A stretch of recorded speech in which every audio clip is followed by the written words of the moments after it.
एक टीम जो इंसान को गायब करने का एक्सपेरिमेंट करती है। एक्सपेरिमेंट वो एक गोरिल्ला पर करते हैं। गोरिल्ला पर एक्सपेरिमेंट करने के बाद गोरिल्ला गायब हो जाता है और वापस दिखाई भी देने लगता है। लेकिन जब यही एक्सपेरिमेंट जब वो इंसान पर करते हैं तो क्या वो एक्सपेरिमेंट सक्सेसफुल होगा? आइए देखते हैं। मूवी की स्टार्ट कैरेक्टर है उसे देखते हैं जिसका नाम सेबास्टियन होता है। वो एक ऐसा साइंटिस्ट था जिसने इतने साल की मेहनत लगाकर एक ऐसी मेडिसिन इन्वेंट कर दी जिससे वो किसी भी लिविंग थिंग जिनमें इंसान और जानवर इंक्लूड है उन्हें गायब कर सकता था। लेकिन वो ऐसी मेडिसिन बनाने में कामयाब नहीं हुआ जिससे वो इनविजिबल थिंग्स यानी गायब हुई चीजों को वापस ला सके। और पिछले 1 साल से वो इस प्रोजेक्ट पर काफी वर्क कर रहा था जिससे वो मिसिंग हुई चीजों को वापस लाने में कामयाब हो जाए। वो इस पर काफी स्ट्रगल करता है और फाइनली उसकी मेहनत रंग ले आती है। यानी वो ऐसी मेडिसिन बनाने में कामयाब हो चुका था जो गायब हुई चीजों को वापस ला सके। असल में उसने गायब होने वाली मेडिसिन से बहुत सारे एनिमल्स को गायब किया हुआ था जिन्हें वो वापस लाना चाहता था। लेकिन अब जबकि वो इस मेडिसिन को बनाने में कामयाब हो गया था तो वो इस बात को अपने बाकी कोलीग साइंटिस्ट से शेयर करता है और उन्हें लैब में आने के लिए कहता है। लैब में एक गोरिल्ला था जिसे उन्होंने गायब किया हुआ था। वो लोग उसे काफी मेहनत लगाकर पहले तो बेहोश करते हैं और बाद में उसे बेड पर लेटाकर उसके हाथ पांव बांध दिए जाते हैं और वो उसमें वो मेडिसिन इंजेक्ट करते हैं जो कि सेबास्टियन ने बनाई थी गायब हुई चीजों को वापस लाने के लिए। और जब वो उसके अंदर वो मेडिसिन इंजेक्ट करते हैं तब उसे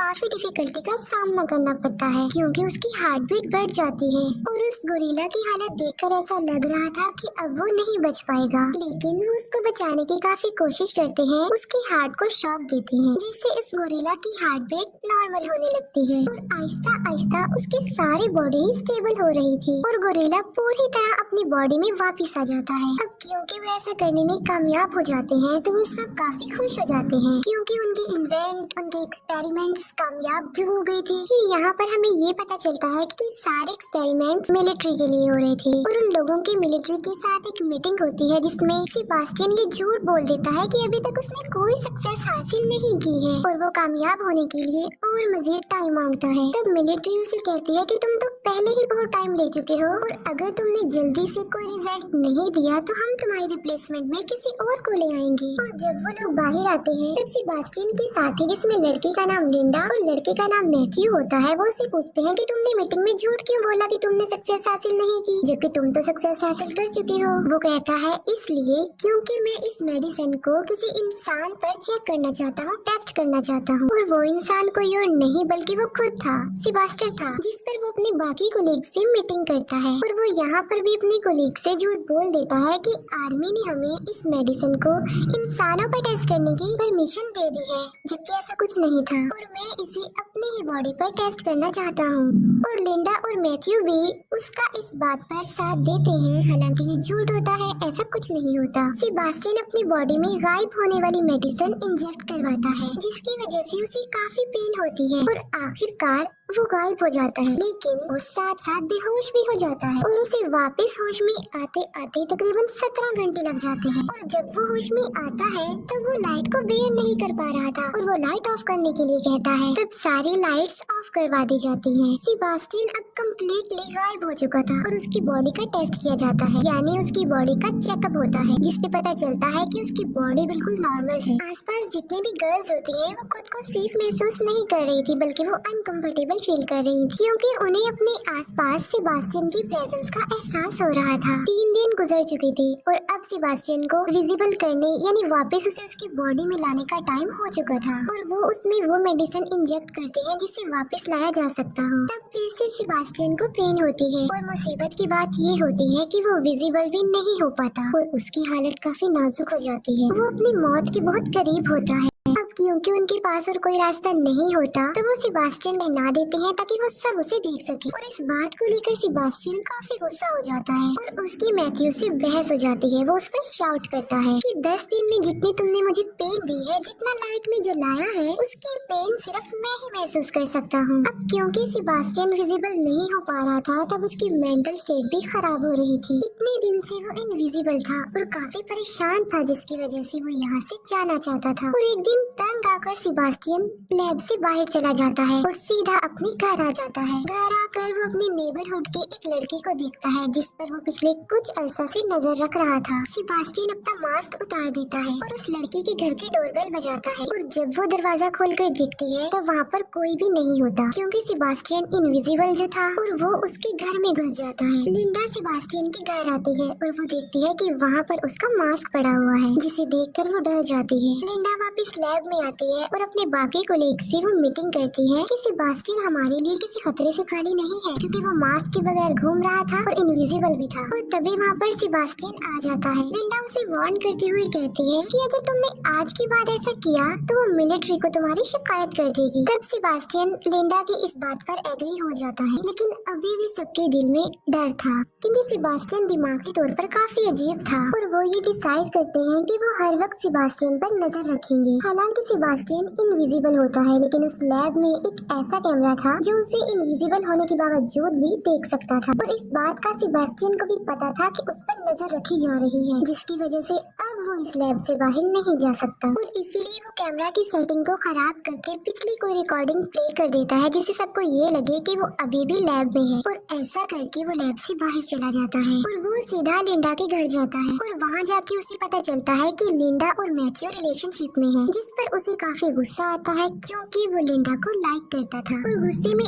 आकर वो उसके घर की विंडो का ग्लास तोड़ देता है और लिंडा जब बाहर देखती है तो वहाँ पर कोई नहीं होता। तब उसे डाउट होता है कि कहीं ये सेबास्टियन तो नहीं है और ये बात कंफर्म करने के लिए वो लैब में कॉल करती है और लैब में जो आदमी होता है वो लिंडा को बताता है कि सेबास्टियन यहीं पर है क्योंकि अभी भी वहाँ पर वो पुरानी वीडियो फुटेज चल रही थी जब सेबास्टियन बेड पर लेटा हुआ था, जिसकी वजह से वो समझता है कि सेबास्टियन वहीं पर है लेकिन वो वहाँ पर नहीं होता। सेबास्टियन जब लैब में वापस आता है तब उसे काफी गुस्सा आया होता है और वहाँ पर वो एक डॉग को मार डालता है। नेक्स्ट डे जब एनिमल डॉक्टर जानवरों को खाना देने आती है तब वो देखती है कि वो डॉग मरा हुआ है और वो इस बारे में सेबास्टियन से पूछती है कि कहीं ये तुमने तो नहीं किया, जिस पर सेबास्टियन उसे कहता है कि मैं इस बारे में कुछ नहीं जानता। तब कंफर्म करने के लिए वो सारे वीडियो फुटेजेस चेक करती है लेकिन उसे कुछ भी पता नहीं चल पाता। रात को फिर से सेबास्टियन लिंडा के घर पर जाता है और वहाँ पर लिंडा को सेबास्टियन की प्रेजेंस का एहसास होता है और उसे शक होता है कि वहाँ पर जरूर कोई ना कोई है और इस बार वो खुद लैब जाकर चेक करती है। तब उसे पता चल जाता है कि सेबास्टियन ने उन्हें पागल बनाने की कोशिश की है क्योंकि वहाँ पर सेबास्टियन होता ही नहीं है। तब वो डिसाइड करती है कि ये बात वो अपने सीनियर डॉक्टर को बता देगी। तब लिंडा और मैथ्यू उस सीनियर डॉक्टर के पास जाते हैं और उन्हें सब कुछ बता देते हैं। ये बात सुनकर उस डॉक्टर को काफी गुस्सा आता है और वो लिंडा और मैथ्यू को इस प्रोजेक्ट से हटा देते हैं। उन दोनों के जाते ही वो सीनियर डॉक्टर इस बात को अपने बाकी साथियों को भी बताने लगे थे लेकिन वो फोन डेड हो गया था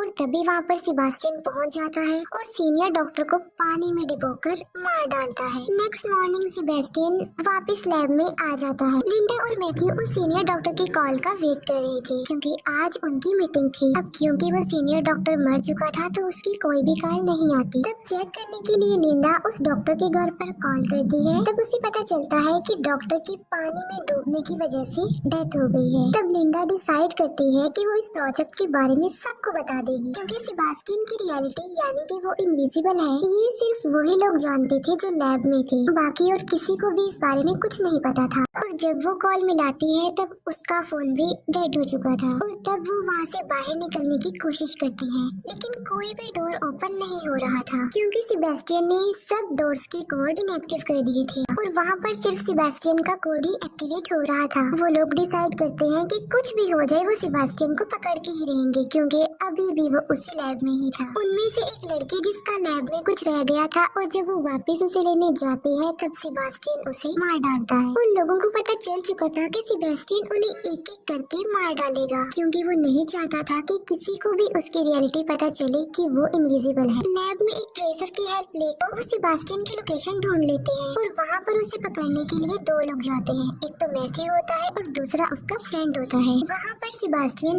मैथ्यू के फ्रेंड को इंजर्ड कर देता है। मैथ्यू सेबास्टियन पर फायरिंग भी करता है लेकिन उसे कुछ भी नहीं होता और वहाँ पर उसके शैडोज नजर आने लगते हैं और वो वहाँ से भाग जाता है। मैथ्यू के फ्रेंड का काफी खून बह चुका था और उसे ब्लड की जरूरत थी। तब लिंडा की फ्रेंड ब्लड लेने जाती है और वहाँ पर सेबास्टियन भी पहुँच जाता है और वो उस लड़के को मार डालता है और इतनी ही देर में मैथ्यू का फ्रेंड भी भी मर जाता है। अब सिर्फ 3 लोग ही जिंदा बचे थे, जिनमें थी लिंडा, मैथ्यू और उनका वहाँ पर एक और फ्रेंड। अब वो लिंडा की फ्रेंड को ढूंढते हैं जो कि ब्लड लेने गई थी, और उसकी डेड बॉडी उन लोगों को एक फ्रीजर रूम में मिलती है। लिंडा और मैथ्यू के अलावा जो सर्वाइवर था सेबास्टियन, उसे भी मार डालता है और वो उसे लोहे के रॉड से मारता है। और जब मैथ्यू अपने फ्रेंड को बचाने की कोशिश करता है तब सेबास्टियन उसे भी इंजर्ड कर देता है। वो लिंडा और मैथ्यू को उस फ्रीजर रूम में बंद करके फ्रीजर ऑन कर देता है और उन लोगों को वहीं पर छोड़ देता है और वहाँ से चला जाता है। वो उन दोनों को कोल्डनेस की वजह से मारना चाहता था और फ्रीजर का टेम्परेचर आहिस्ता आहिस्ता डाउन होता जा रहा था, लेकिन लिंडा फिर भी हिम्मत करके दरवाजा तोड़ने की कोशिश करती है, लेकिन वो ऐसा नहीं कर पाती। मैथ्यू जो कि काफी इंजर्ड था और इसी वजह से वो बेहोश होता है। फिर हम सेबास्टियन को देखते हैं जो कि अच्छे से रेडी हो जाता है और एक केमिकल को यूज करके एक बॉम्ब बनाता है और बाद में उसका टाइमर सेट करके वहाँ से चला जाता है। दूसरी तरफ लिंडा भी मैग्नेटिक पावर का यूज करके दरवाजे को खोलने की कोशिश कर रही थी और इस बार वो कामयाब भी हो जाती है और डोर ओपन हो जाता है। डोर ओपन होने के बाद वो मैथ्यू को वहाँ से निकालने लगती है और उसके पास आग जला देती है क्योंकि उसकी बॉडी काफी ज्यादा ठंडी हो गई थी। और अब लिंडा उस जगह पर जाती है जहाँ पर सेबास्टियन होता है। सेबास्टियन जो कि लिफ्ट में था और लिफ्ट का दरवाजा बंद होने ही वाला होता है कि तभी वहाँ पर लिंडा आ जाती है। लिंडा के हाथ में एक सिलेंडर होता है जिसे वो जलाकर सेबास्टियन को जला देती है। सेबास्टियन जो कि सारा जल चुका था तो आहिस्ता आहिस्ता उसकी बॉडी भी जलती जा रही थी। अब क्योंकि सेबास्टियन इंजर्ड भी था और काफी गुस्से में भी था तो वो लिंडा से अपना रिवेंज लेना चाहता था, उसे किसी भी सूरत में मारना चाहता था। फिर लिंडा आग बुझाने वाली पाइपलाइन को ऑन कर देती है जिससे वहाँ पर पानी गिरने लगता है। अब सेबास्टियन हल्का हल्का नजर आने लगा था और वो लिंडा को काफी बुरे तरीके से मारने लगता है और उसकी गर्दन पर पाँव रख कर उसका गला दबाने की कोशिश करता है। लिंडा ऑलमोस्ट मरने ही वाली होती है कि तभी वहाँ पर मैथ्यू आ जाता है जिसके हाथ में लोहे का एक रॉड होता है और वो उस लोहे के रॉड से सेबास्टियन के सर पर स्टैब करता है जिससे सेबास्टियन वहीं पर ही गिर जाता है। फिर मैथ्यू लिंडा को उठाता है और वो दोनों वहाँ से जाने लगते हैं। सेबास्टियन जो कि अभी तक मरा नहीं था बल्कि जिंदा था और वो उसी रॉड को उठा लेता है और वो उस रॉड से मैथ्यू को मारने ही वाला होता है कि मैथ्यू को पता चल जाता है। तब मैथ्यू सेबास्टियन को धक्का दे देता है और वो रॉड इलेक्ट्रिक वायर से टकरा जाता है और करंट सेबास्टियन की पूरी बॉडी में फैल जाता है जिसकी वजह से सेबास्टियन वहीं पर गिरकर बेहोश हो जाता है। फिर लिंडा और मैथ्यू उस जगह पर जाते हैं जहाँ पर सेबास्टियन ने वो बॉम्ब सेटअप किया हुआ था। वो दोनों समझ चुके थे कि उनके पास टाइम कम है और वो इस बम को एक्सप्लोड होने से नहीं रोक सकते और वो लोग यहाँ से बाहर भी निकलना चाहते हैं, लेकिन वो लिफ्ट के जरिए यहाँ से बाहर नहीं जा सकते थे क्योंकि सेबास्टियन ने उनकी अराइवल और डिपार्चर इनएक्टिव कर दी थी और इसीलिए वो लोग इमरजेंसी एग्जिट जो लिफ्ट के साथ होती है उसके सहारे ऊपर चढ़ने लगते हैं और जब वो ऊपर जा रहे होते हैं कि तभी बम ब्लास्ट हो जाता है और वो लोग ऊपर चढ़ रहे होते हैं कि नीचे से सेबास्टियन लिंडा का पाँव पकड़ लेता है क्योंकि सेबास्टियन अभी भी जिंदा था और मैथ्यू लिंडा को बचाने के लिए आगे बढ़ता है। लेकिन इससे पहले कि मैथ्यू उन लोगों तक पहुंचता, सेबास्टियन लिंडा को लेकर लिफ्ट में आ जाता है। जब वो दोनों लिफ्ट में होते हैं तब लिंडा एक वायर जो कि लिफ्ट में लगी हुई थी उसे पकड़ लेती है और उस वायर के जरिए ये लिफ्ट ऊपर से नीचे आ रही थी। लिंडा अपने पाँव से एक बटन प्रेस कर देती है जिससे वो वायर लिफ्ट से अलग हो जाती है और सेबास्टियन उस लिफ्ट के साथ नीचे जाकर गिरता है और नीचे ब्लास्ट की वजह से आग जल रही होती है जिसमें सेबास्टियन जलकर मर जाता है और लिंडा आहिस्ता आहिस्ता मैथ्यू के पास आने लगती है। लिंडा मैथ्यू के पास पहुंच जाती है और वो दोनों बच जाते हैं और खुश होते हैं और इसके साथ ही ये मूवी यहीं पर एंड हो जाती है।